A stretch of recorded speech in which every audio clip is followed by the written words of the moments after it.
NBA Media Day took place this week, and there was no shortage of intrigue. We discussed the key takeaways and headlines. Also, why are women athletes constantly being betrayed by the ones expected to protect them? We discussed it before. We're going to talk about it again after the recent Florida basketball abuse situation. All that and more coming up right here on Fourth and Justus.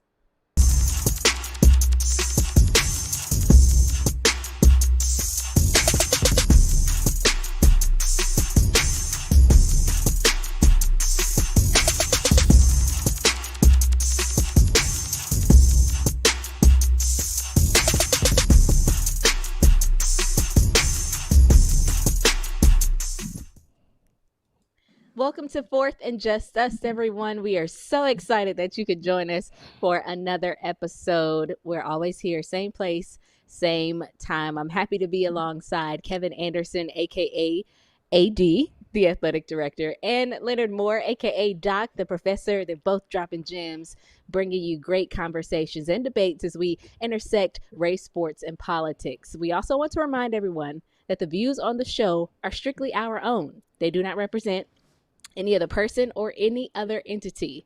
The views on the show are strictly our own. The views of Kevin B. Anderson do not necessarily reflect the views of the Department of Defense, the Department of the Air Force, or the United States government, his wife, or his children. So hold on. Before we get started, our LERICIA Harris is going to have twins. So we want to do a poll today, and we want you to tell us and LERICIA what kind of minivan she should purchase for these twins. You know what, Kevin? I saw a real nice 1999 Dodge Caravan yesterday. Whoa. I'm like, man, had like Wait a wood minute. had like wood on the side, like some terry cloth seats. I'm like, man, and it was like a dark brown, and I'm like, man, LERICIA would No, you did not would say ball out of that. 1999. I'll throw some spinners in, and we'll get some flames on the side. But Kevin, you know she's gonna need whatever kind of van it is, where she can like wave her foot up under the back of the van where the door pops open. There we go. There we go. And the stow and go. We know the seats come up and you Wait. can put stuff down below the captain's chairs. What's up, LERICIA? You been looking? You know what? First off, you all are playing with me right now because I said I don't want a minivan.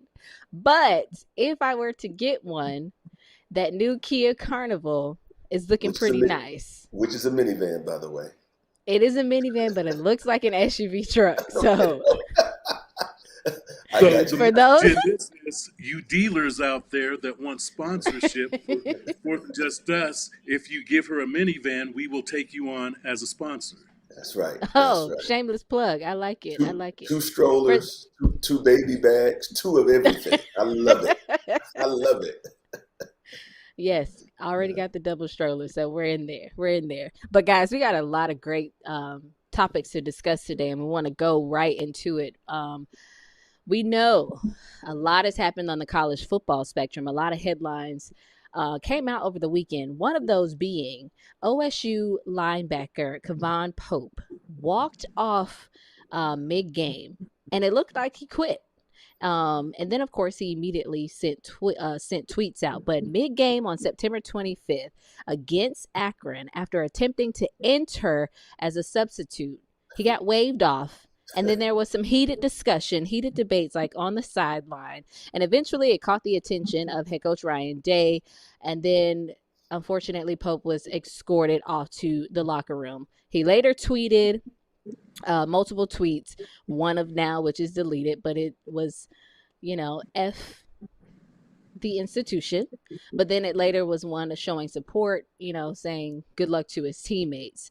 But a statement was released on Sunday from head coach Ryan Day stating that Pope was released from the team. He was dismissed from the team, rather, but he will remain on scholarship until the end of the semester. When you saw this incident take place, what was your reaction, AD? It's very unfortunate, and it's unfortunate for the young man. It's unfortunate for his teammates. It's unfortunate for the team and the university. Particularly this year, Ohio State is not playing the way Ohio State or we're used to seeing Ohio State play. So it just adds more controversy to the team and what's happening. You know, not being there and not knowing what happened or what's led up to this, is another question. But to get to this point, there had to be some miscommunication somewhere along the line, and hopefully that everybody will learn from this and be able to move on. There's no doubt in my mind that this young man will go to another university and probably play at another university. Doc? LERICIA, I tend to take the side of the student athlete in all of this, primarily because they're 18, 19, 20, and they're dealing with adults. And, one thing I know about assistant coaches, they lie a lot. They lie on the recruiting visits. They lie when kids get to university. And although we don't know the specific situation, it could have been a situation like, okay, Kayvon, you're going into fifth series, fourth series, fifth series. Fourth series come, he tried to go and he gets waved off. And so we don't know the details, but I remember an assistant coach telling me, Kevin, quote, I am in the dream selling business. And that's what these assistant coaches do. They sell dreams and they aren't honest with kids. I remember I was visiting a Pac-12 school and I was talking to the head basketball coach about recruiting. And he said, yeah, man, I'm trying to, get this one of the top point guards in the country to come here. But I got to be careful because I don't know if my starting point guard is going to leave or not. So what I've been telling the recruit is the starting point guard is going to leave, but I'm also trying to get the starting point guard to stay because I really want both of them here at the same time. He tells me that with a straight face. So so you're lying to recruit. So like I said, I tend to support the student athlete in all situations like this. I don't think Ohio State should have kicked him off the team. I think it should have been handled internally, and I just wish they had handled it a little better. Well, let me say this too now. Pope is the second linebacker to leave the Buckeyes during the Akron game week, as Dallas Grant, who had also seen fewer snaps this year, entered the transfer portal. So what does this say possibly about what's taking place amongst the team? Is it just one of those situations? As an Ohio State alum, there is some talk that Ohio State always wants to keep a white linebacker on the field. And so, and I don't know if that's true or not, but that's what you hear. Like there's this quota, you're going to have at least one slow white linebacker on the field. And that's the case now. And I think the two brothers that left, they were both behind this particular linebacker I'm referring to. Okay. Y'all got quiet after that, huh? Hey, not much you could say about hell no, Kyrie. Particularly, I mean, if there's truth to that, there's not much you can say. Yeah, not at all.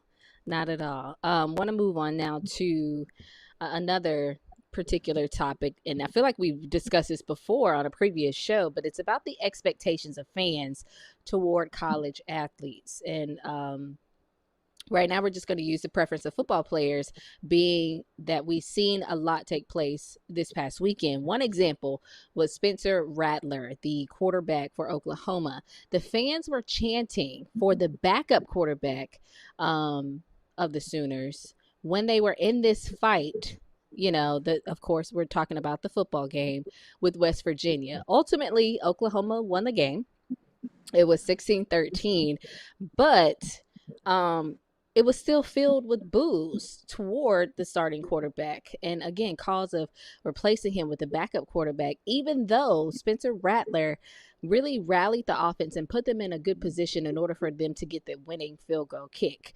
So again, what does this say about the expectations of fans and how harsh they might be towards some of the athletes?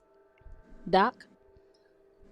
It seems to me that, black athletes have to be exceptional. We can't be average. We have to be exceptional. But take it from a fan perspective. If tickets for Oklahoma Sooners game cost just as much for tickets for a Cowboys game, you're right. The expectations are going to be the same. As college athletics has turned into a big money enterprise, fans are bringing those same expectations. I just hate that an 18 or 19-year-old kid has to hear that from fans who allegedly, who are supposed to support them. But hopefully it was a lesson learned for Spencer Rattler. Hopefully he learned it and learned these folks can turn on you after one bad half. Yeah, Doc, you and I often have debated and not agreed on paying the athletes, the college athletes, and not paying them. But this is going more towards, as you made reference to, the Dallas Cowboys. So you're there to support your team, and as you said, these 18 to 19-year-old student athletes who are representing your school. Now it's different because on Sunday you're getting paid to play. And if you don't perform well, then I'm okay with people expressing themselves to a certain extent. But when you're there to support the school and these young people, and for you to do that, I mean, it's just out of line. But what really bothers me is it's not only the booing, but when it gets racial. And there's no point of doing that. And so, it just people crossing the line, and there's no explanation, there's no excuse, and there's really no apology for that because it shouldn't happen. And it's mind-boggling because these young men are out there playing because they love the game. They're not getting paid, and so I think the fans should look at this differently. I mean, we also still saw that situation take place during the Clemson game as well. There were conversations afterward about the quarterback DJ, and his non-satisfactory performance. I won't say that it was truly disappointing. I'll just say it was non-satisfactory. But there were conversations about him as well, even though Clemson lost 27-21 in overtime to NC State. So, again, I think all of this sort of goes back to what are the expectations of fans and how should fans really approach this and be better? Is that a question that you think can be answered right now? How can fans really approach this and be better and really consider the feelings or the things that all the athletes have to deal with? And the rest you got to, you being a, Florida grad. I mean, the college football environment now resembles an NFL environment. You can buy alcohol, you can drink. You know what I mean? So there's really no difference. There is really no difference except there's no labor costs in college football. So I think those fan expectations will often stay high. And let me say this again about the thing about Black expectations about being exceptional. And I've said this before. And this in the professional world too, LERICIA and Kevin. We have always been taught that we've got to be exceptional. We can't be average. We don't have the luxury of just being the backup quarterback for 10 or 12 or 14 years. That really never happens. We have got to always perform at an all-star level because we've been taught that by our parents and grandparents. And I think white society places that expectation on us that we have to be exceptional and that we have to be the best and we can't be average. I'm glad you mentioned that because Simone Biles actually recently came out and stated something similar to that. And she stated, as a Black woman, we just have to be greater because even when we break records and stuff, they almost dim it down as if it's just normal. Yes. So I'm going to go back. We talked about the Indiana Pacers and what happened to them when they went up in the stands. And I'm going to be honest with you. If I'm walking off the field and somebody's calling me or using racial slurs or spitting at me, I'm going up there and we're going to have more than a discussion because, well, in my younger days, now, I try to have Jesus in my heart, so I might go back on that. But, it's unacceptable. It is unacceptable. And for people not to do anything. And, if I was a fan sitting next to somebody else who did it, I'm going to check that person. And so you need more people to do that. But, people look at it like it's okay. And again, it's all unfortunate, but we have to make sure that we keep in mind the feelings and just remembering that these athletes are still human as well. And even though some of them do their best to not think about it, it can affect them in certain ways. So we just have to be mindful of what takes place and things that come, out of the mouths of the fans. We have to make sure as individuals we are mindful of that. And remember that these are still young adults who are growing and developing. And so, words hurt. Let's just be real about it. Absolutely. LERICIA, absolutely. These are 18 to 22-year-old young men, and, they should be treated with respect and dignity and not be able to be subject to some of this. And I mean, again, it goes too far. And so, we need to do a better job of monitoring and policing that in intercollegiate athletics. And, it's on us to make sure that we send that message that this is unacceptable. For sure. For sure. Want to transition now to another story that we saw over the weekend. A very, very unfortunate situation. The Utah cornerback Aaron Lowe was shot and killed after the game. He was only 21 years old, and this, according to Salt Lake City Police, they announced Sunday rather that Lowe, who was a sophomore cornerback from Texas, was a victim of a house party shooting around midnight that left one dead and another, an adult female, in critical condition. There have not been any arrests made just yet, but the incident took place hours after Utah's 24-13 win against Washington State on Saturday. And so we hear, unfortunately, about situations like this, and it seems to be something that's growing into something that's frequent. I know we've heard about it before in previous years, but Doc, how often have we heard about it so far this year? Rich, just a quick Google search, revealed that in the last 12 to 14 months, we've had 6 black student athletes shot and killed. One at Portland State, one at UDC, the brother at Utah, somebody at Charleston Southern, someone at Michigan Dearborn, and lastly, somebody at University of New Mexico. And this is problematic.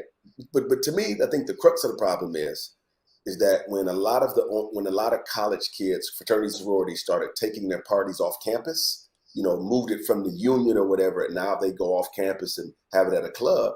Now locals can come, and in a lot of these situations, it's typically some locals versus some student athletes. Something jumps off and somebody ends up getting killed. And let me say this too, AD, before you jump in here.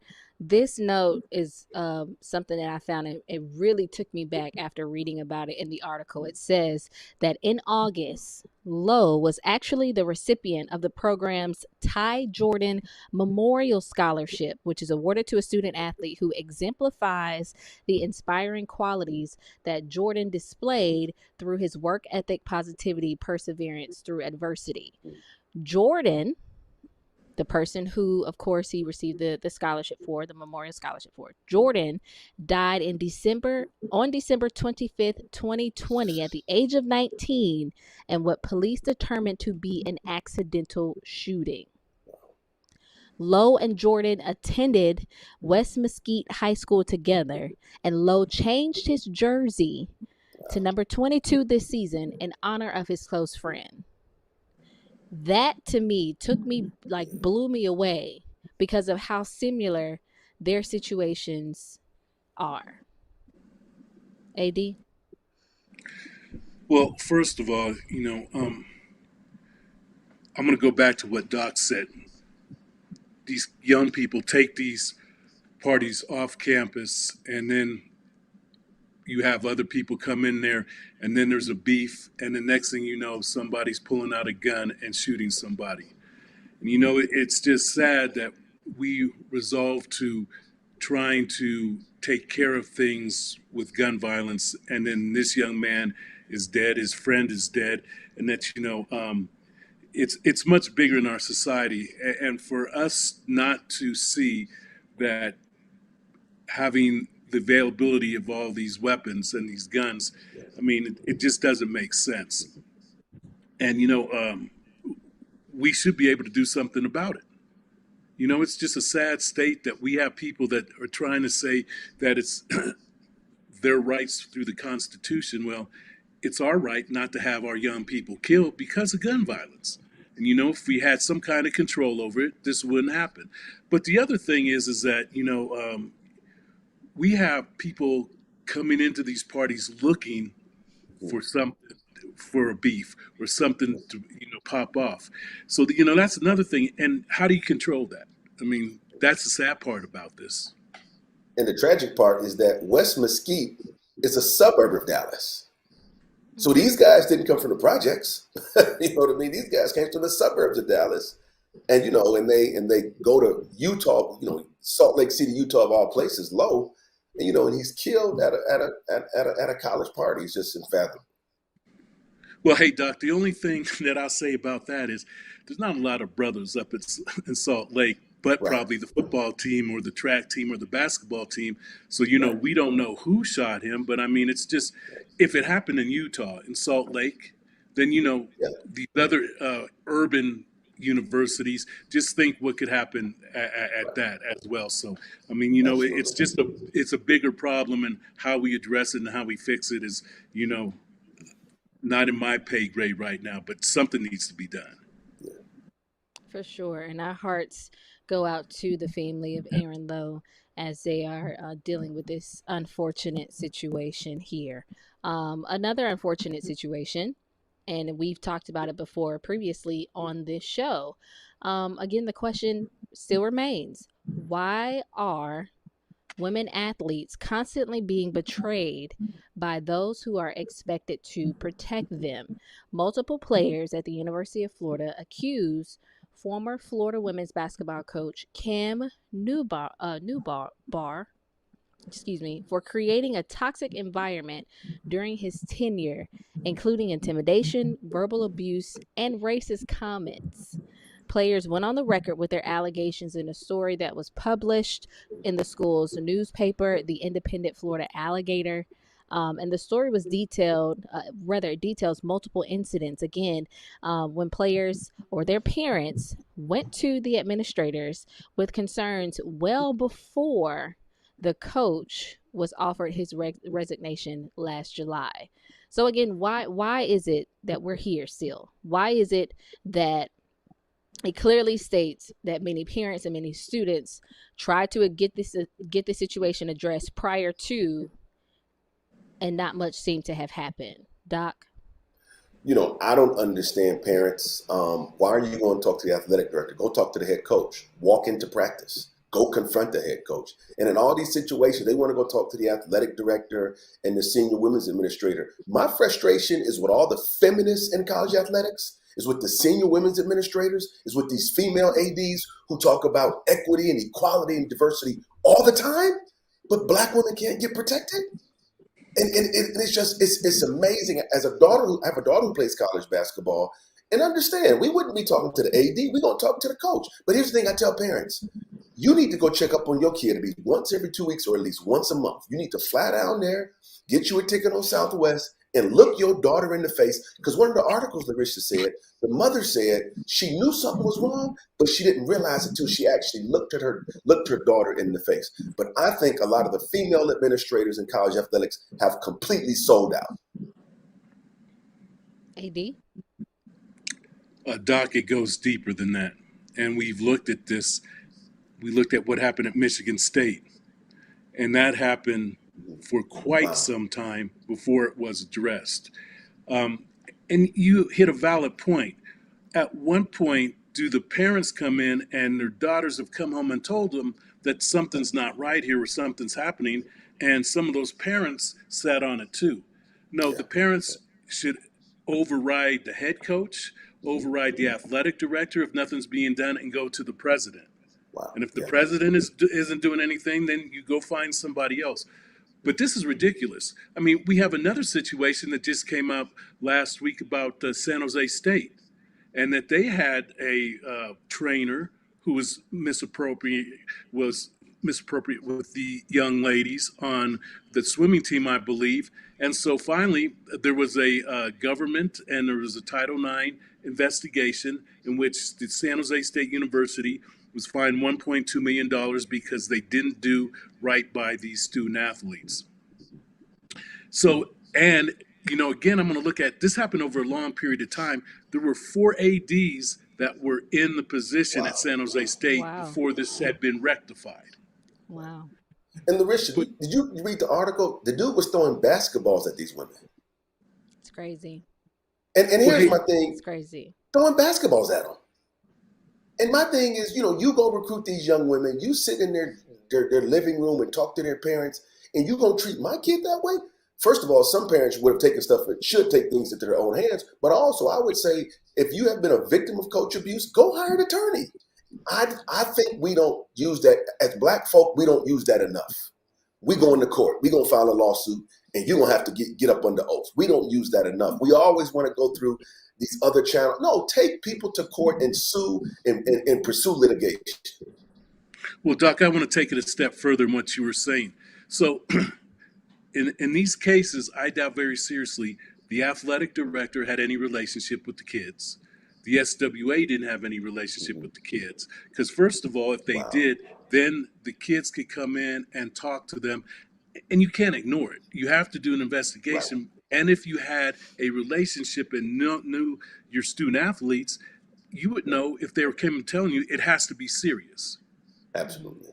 So Absolutely. there's no. But the other thing is that a lot of these people don't understand where their kids are coming from, and they put them Mm. all in one box, and That's try right. to think that everybody comes from a nuclear family, leave it Right. to Beaver, whatever, and there's no consideration.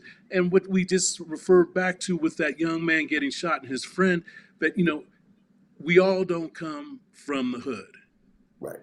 as black folk, Right. we all have different experiences, and people don't even understand that.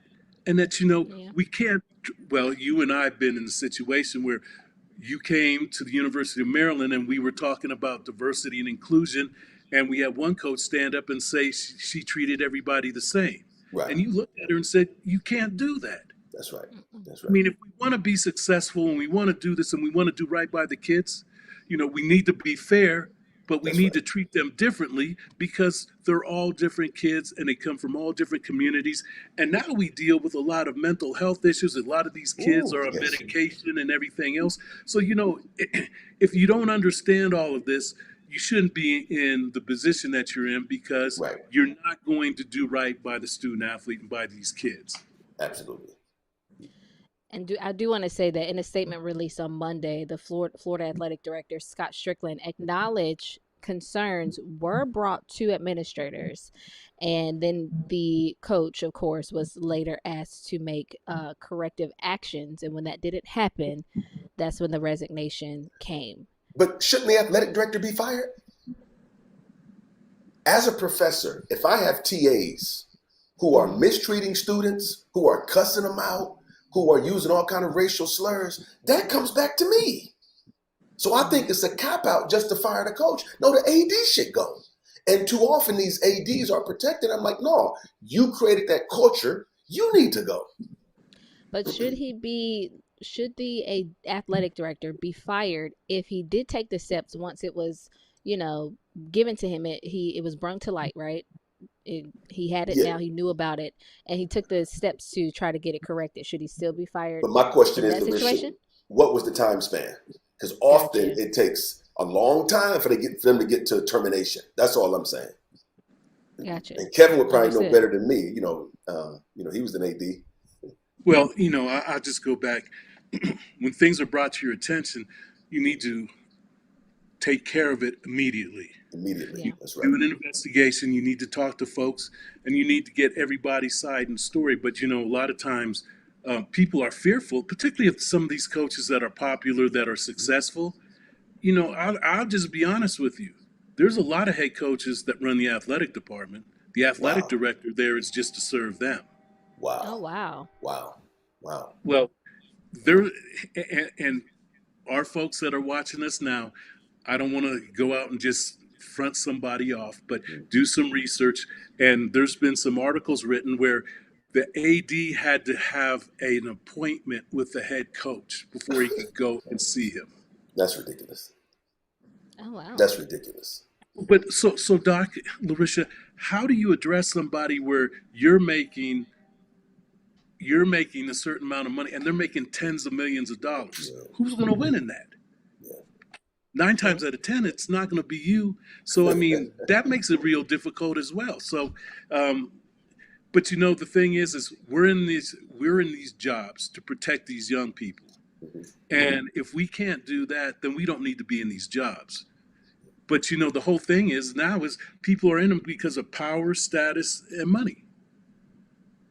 Yeah. And that And needs to change because we do not need to see situations like this arise again. These student athletes are there for, an opportunity of a lifetime for some, an opportunity that they've always dreamed of. And to go to a place where you don't feel safe, where you don't feel like you're being protected by those who are placed there specifically to ensure your safety when you are at a home away from home, in essence, it's Right. it's not okay. And this is something that we need to see change. This is something that we need to see some sort of policy or some sort of requirement put in place where it gives athletes this sense of security to know that Right. once they step on this campus, you know, like I said, it's a home away from home. They should be able to feel protected and know that they won't be taken advantage of and that they won't have to deal with certain situations that are intense. And you have to worry about whether or not my coach is going to make racial comments towards me today or throw a basketball at me today. Like they should, that's something you don't need to worry about. You already have enough pressures coming on you as a college athlete already. And then as a college student, as it pertains to your academics, that's a lot of pressure. No, it's For crazy. growing, So for growing LERICIA, young I adult. can't tell you how many times I've been in meetings and we don't even talk about the kids. Wow. I mean, that's that's what it's all about, and we don't even talk Yeah. about the kids. It's all about raising Wow. money. We've gone to a corporate model. Well, But, hey, Doc. So I'm in the president's cabinet, and the chief of staff of the president was talking about how great it was during the summer because there were no students on campus, and you could walk around, you could drive. And so I Wow. looked at her and I said, "Why are you here then? Because it's all Right. about kids." But that's Yeah. how sad it is. And then Absolutely. I'm in a cabinet meeting and nobody addressed her but me. Right. Wow. Been there, done that. Got all the T-shirts, brother. Yeah, I'm with you. That's crazy. That's crazy. Well, hopefully we'll see some change or something happen as we continue to go forth and have this conversation and discussion as it pertains to the protection of college athletes from those who are expected to be their protectors in essence. Like I said, while they're at their home, away from home during this time. So Could I say one more thing? Because Doc go and ahead, I AD. talked. Yeah, go ahead. So the whole thing about paying these kids and everything else, that's one thing. But what we should be talking about is protecting them I like that. and I like making that. sure that, before we even talk I about like them that. earning anything, I is like that that. we protect them. And the reason why we bring them on campus is for them to get an education and for us to develop them as young people. And these kind of examples, how do you develop a young person with this Right. kind of stuff going on and Thank throwing you. balls at them and cursing at them and calling them Right. racial slurs and everything else? I mean, okay, y'all pray for me, but it's a bunch Right. of bullshit.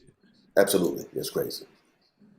It is, for sure. Totally agree with you there, AD. But we got to transition now to the NBA.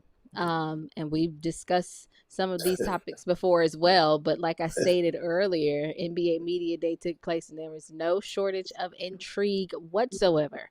So many storylines that trickled out during the day.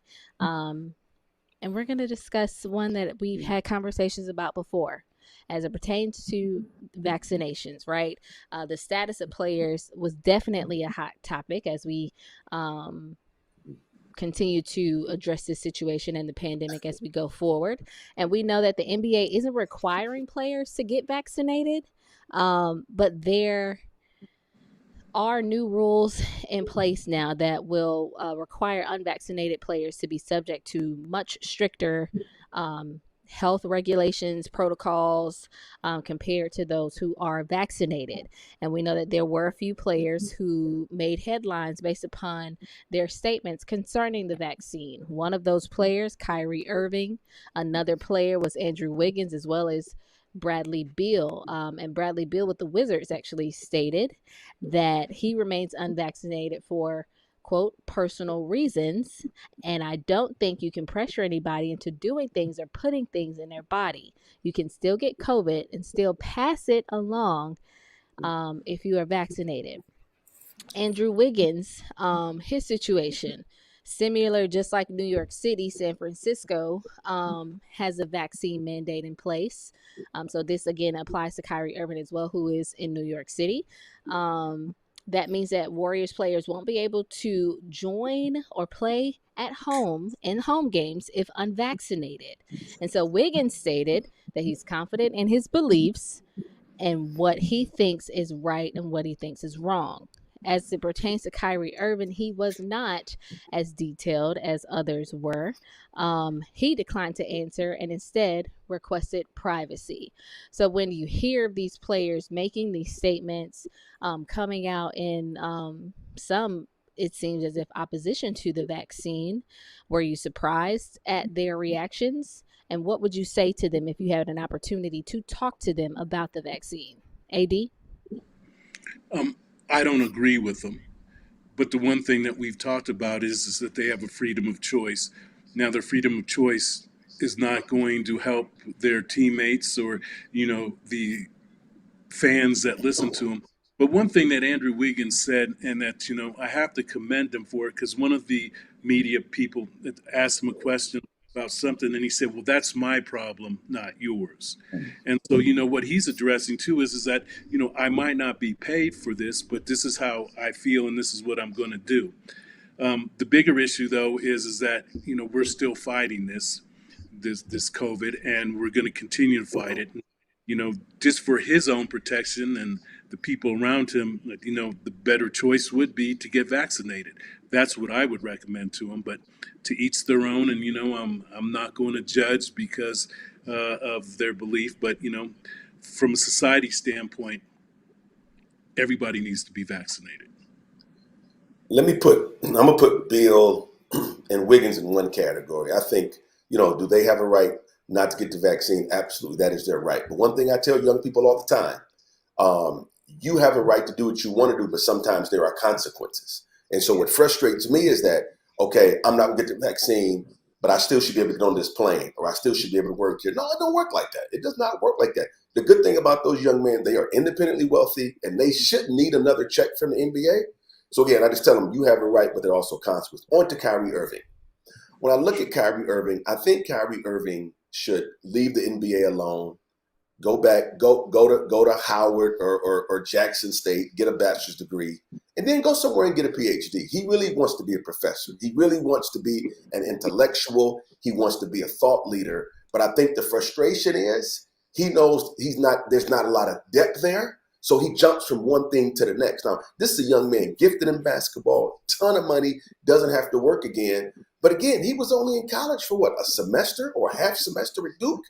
And what I remind people is that when you have cats who go like straight from the high school to the league and things of that nature, where does their intellectual growth come in at? And what I have found, like with athletes and entertainers who like skip college and stuff like that, is that at a certain point, their intellectual growth is stimulated. It stops because they haven't been in an environment, you know what I mean, where they have been exposed to ideas and things of that nature. So Kyrie Irving, man, if you want to come to the University of Texas, get your bachelor's degree, then stay and get a PhD with me as your advisor in the history department, brother, I would love to do that. You just had to put that plug in there, huh, Doc? You just had to throw that plug in there. Because that's what he wants to do. He wants people to respect his mind, and I think he's tired of just being seen as an athlete. Well, Doc, you hit the nail on the head. And the reason why they at least want them to go 1 year is because they know that these young men aren't ready to go in the league and deal with that kind of money. So it's been proven time and time again that it's become an issue, because now all these guys are sitting around, they're playing video games and everything else during the day until they go to practice. And then after practice, they're going out, and like we're saying, sometimes they get in a situation and go to places where people are envious and jealous of them, and then bad things happen. So, it's a big dilemma, and I think that, there's a happy medium, but we're not there. Right. Another key story that I want to make sure we talk about, because it definitely had a lot of Pelicans fans shocked and nervous at the same time. Their star forward, Zion Williamson, actually underwent surgery to repair a fractured foot earlier in the offseason. That injury and the resulting surgery were previously unreported. But the good news is for Pelicans fans is that the team is optimistic. Williamson will be good to go for the start of the regular season. So, Pelican fans, don't fret. They say he should be good to go. But want to transition now to another topic of discussion here. This one surrounding Herschel Walker. So this one we're intersecting politics and sports here. Because Herschel Walker, we know that he is now bursting onto the political scene, but he is often always seen and seldom heard. It was stated that he's been avoiding public events and questions from the press as he settles and is a front runner for the Republican nominee for U.S. Senate here in the state of Georgia, where I am located. Over the weekend, Walker actually gave his first public speech since announcing his campaign at Donald Trump's rally in Perry, which is located in central Georgia. And the address that he gave lasted about 10 minutes, with Walker leaning heavily on platitudes and nods of his biography, right? But the question is, though, why is he always seen but seldom heard?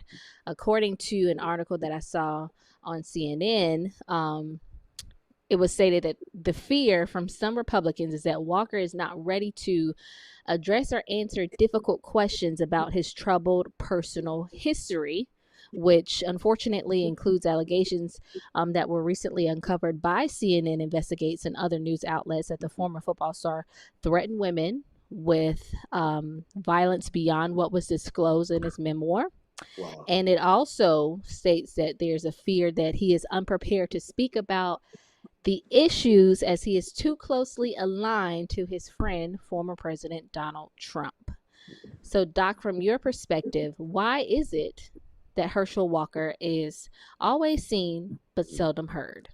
He has nothing to say. And let me say this, there's been a long tradition of Black Republicans going back to the 30s. And even when most Black folks made the switch to Democratic Party under FDR, there were still, people who stayed in the Republican Party. But what we are seeing with the likes of Herschel Walker, Larry Elder, Candace Owens, that's not true republicanism. This is just buffoonery. And I'll tell people this. Trump has done some awful things to the Black community, but this may be the icing on the cake. Herschel Walker, inarticulate, can't convey a single thought. And if I am Raphael Warnock, going up for Senate reelection, and Herschel Walker is my opponent, I can't wait to get him on the debate stage. But they probably won't let Herschel Walker debate him. And this is the kind of patronizing stuff we see. Somebody like Herschel Walker with nothing to add, nothing that brings to the table, but yet and still you want to hold him up as some sort of exemplar of Black Republicans. That's a problem. AD?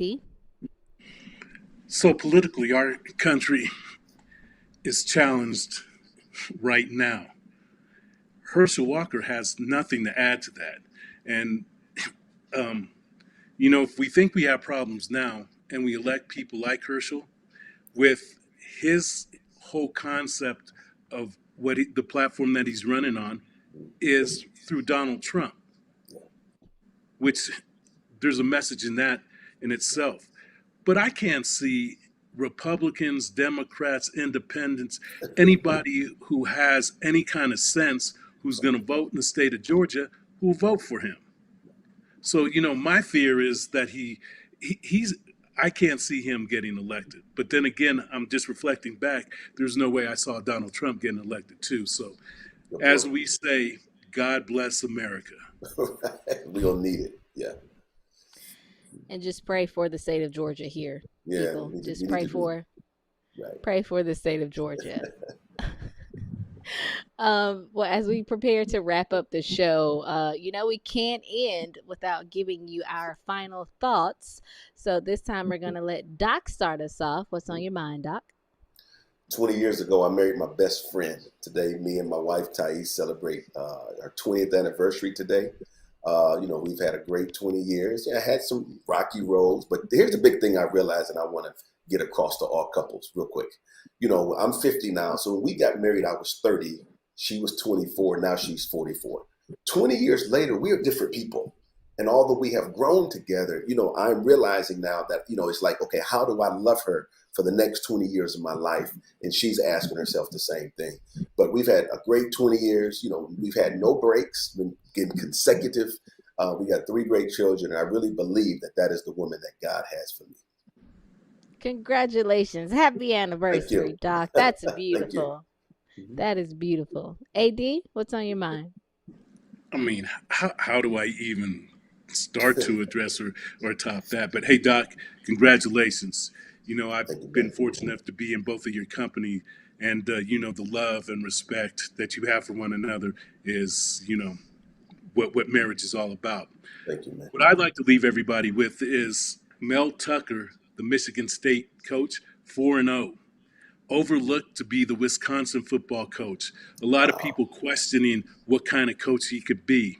Well, Mel, you're 4-0, and I think you're going to continue to have a great year. And I admire you, and my hat's off to you. Congratulations. And as for me, my final thoughts are I want these two The guys minivan that are search. my I'm funny. I want these two guys who are my co-hosts as well as our producer Wayne to stop talking about my compression socks. And those who understand the importance and benefits of compression socks, please let them know in the comments. Let them know that compression socks are cute. They have many styles and I like them. Oh, hell no, Kyrie. Hey, LERICIA, like we said, don't be wearing no Claire Huxtable shoes on the sideline. We ain't doing that. We ain't doing that. No, no, no. I have some comfortable shoes for this week, and Awesome. I have a fun game this week as well. I have Georgia Tech, who's actually coming off a good game that they had where they beat a AP ranked opponent, and so I have Georgia Tech going up against Pittsburgh, and that's going to be a sight to see. Interesting sight to see, especially when they have two very animated, dynamic football coaches. So make sure you catch me on ACC Network at 12 noon on Saturday. I'll be there. But we want to thank everyone for joining us and watching us. Remember, you can subscribe to us on YouTube if you're watching us there.